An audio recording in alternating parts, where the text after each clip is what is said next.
Merci, Monsieur Codorniou. La parole est à Monsieur Cabrolier. Pour 5 minutes. Madame la Présidente, vous pointez du doigt dans vos orientations budgétaires les incertitudes internationales, notamment la mécanique récessive issue du Brexit, qui commencerait, selon vous, à s'enclencher au Royaume-Uni.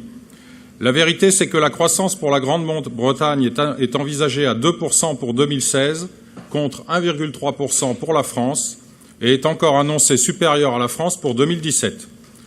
Non, le risque majeur qui pèse sur les finances publiques est interne, avec le refinancement de la dette française et ses 190 milliards d'euros qui doivent être levés sur le marché financier en 2017, avec le risque de retournement de taux.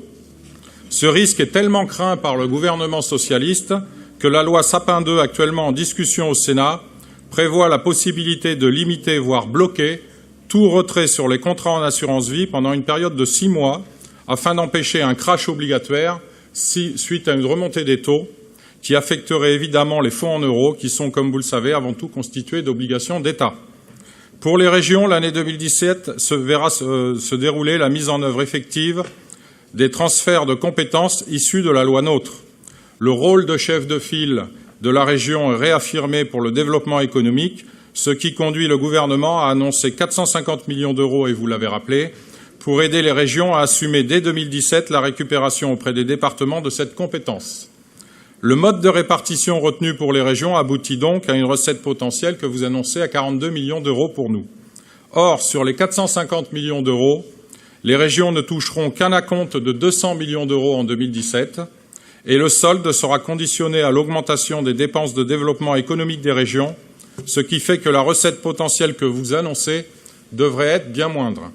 Si on ajoute à cela l'allègement décidé par l'État pour 2017 de la contribution au redressement des finances publiques, qui ne profitera qu'au bloc communal avec 1 milliard d'euros d'allègement, et que le manque à gagner sera de 40 millions d'euros pour notre région, on voit que l'on assiste à une forte contraction des ressources régionales pour 2017.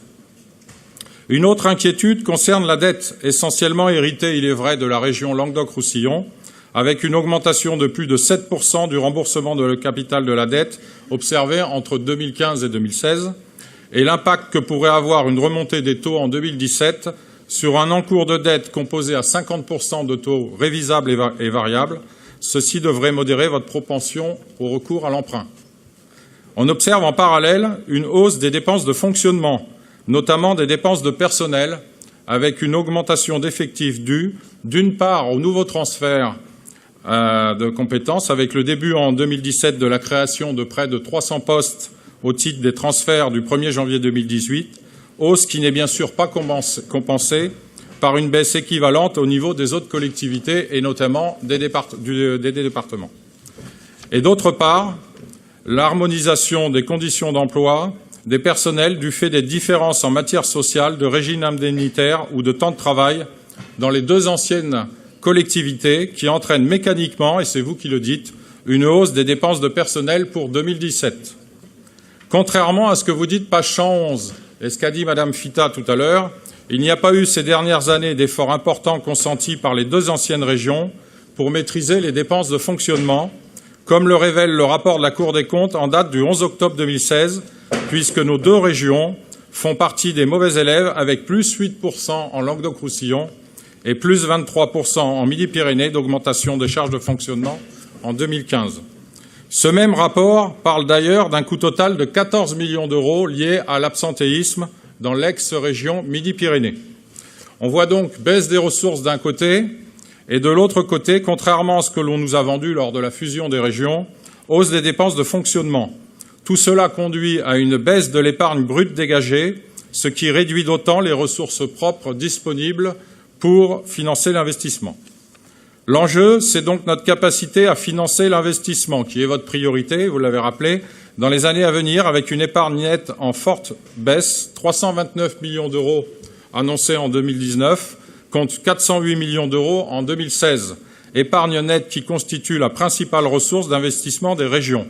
À moins de faire un pas de plus vers le fédéralisme, comme le reconnaît M. Richert, qui est le président de l'Association des régions de France, en accordant une plus grande autonomie financière aux régions sur le modèle de ce qui se fait avec les généralités espagnoles et les Länder allemands.